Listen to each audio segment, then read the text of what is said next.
pemerintahan sekarang ini sepertinya memang Wesley harus bergerak cepat.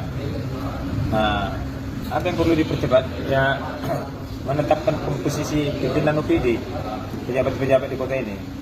Karena dengan kondisi sekarang yang isunya gonjang-ganjing, bahwa si Anu bakal kepala dinas ini, si Anu bakal sini, si Anu bakal sekda ini membuat para pimpinan OPD yang independen sekarang menjadi labil.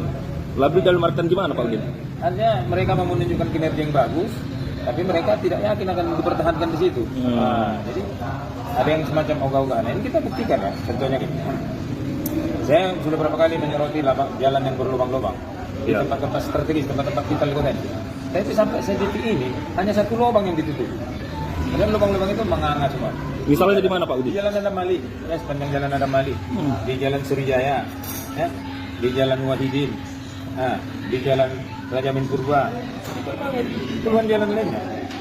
Yang ini heran kita kenapa tidak ada gerakan untuk minimal menambal lah, ya kan, menutup lubang tersebut. Lalu yang kedua, ya Wesley Sulalai harus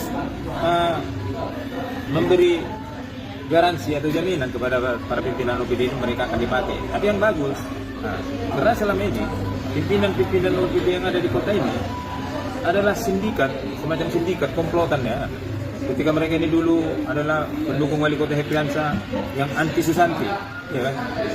Tapi dalam perjalanannya kita pikir ini dicoba Susanti, tapi mereka menjadi pejabat utama di lingkungan wali kota Susanti, ya kan? Kenapa bisa seperti itu? Ini yang saya bilang tadi, adanya semacam komplotan, sindikat, terutama di kalangan STPDN itu yang selalu diunggulkan. Ya. Jadi kita khawatir, ya kan? Padahal di komplotan para pejabat-pejabat ini tidak semua berkualitas, tidak semua bekerja dengan baik. Mereka hanya pejabat formalitas, ya, yang hanya ABS asal bapak senang di atas. Jadi ini harus bisa dipantau oleh wali kota Wesley Sulalai, dan ini harus memang dievaluasinya lah. Nah, kalau memang baiknya kinerjanya dan baik loyalitasnya, ya kan, baik kualitasnya, ya bisa dilanjutkan. Ya, kalau tidak baik, ngapain kita di sini? Hanya cuma menjadi panglima kalam aja, ya kan? Hanya cium-cium tangan wali kota kalau jumpa sampai hampir bungkuk, ya kan? Nah, seperti Sekda Junedi itu kan, apa fotonya tersebar itu? Kenapa dia Pak Udin? Mencium sampai begini, mencium orang tuanya sama mertuanya, nggak pernah kayak gitu berarti, ya kan? Belum lagi kepala BPKAD, dulu yang dinas BPKAD. Kalau sama wali kota kacamata hitam terus, ya kan? Seperti tidak hormat, ya, mendampingi wakil wali kota, dia kacamata hitam, meniru suami wali kota yang dulu, ya kan? Jadi ini yang harus dibenahi sehingga ada perubahan yang signifikan antara wali kota Susanti, mantan wali kota Susanti dengan wali kota Wesley Sulalai. Ini harus tunjukkannya.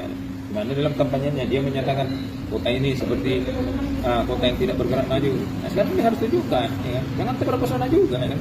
Jadi jangan misalnya stadion bersihkan, terus tindak lanjutnya, terus penanganan pasar Horas, gedung 4 yang terbakar, katanya akan dirubuhkan dan dibuat di situ sebagai gestor. Itu bukan solusi, itu kan nambah masalah. Itu akan membuat sebuah bom waktu, ya kan?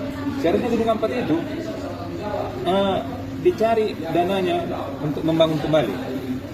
Setelah resmi ditenderkan dana donaturnya, ya direlokasi sementara lapor pedagang itu.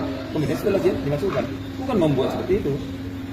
Artinya gini Pak Udin, berarti untuk wali kota kita sekarang Bapak Wesley Sulalai supaya menilai para kadisnya bukan hanya soal moral, tetapi harus menilai dari sisi kinerjanya sebelumnya bagaimana. Seperti itu ya Pak Udin? Iya, kan ini kan Wesley Sulalai masuk ini kan sudah berjalan APBD tahun 2025.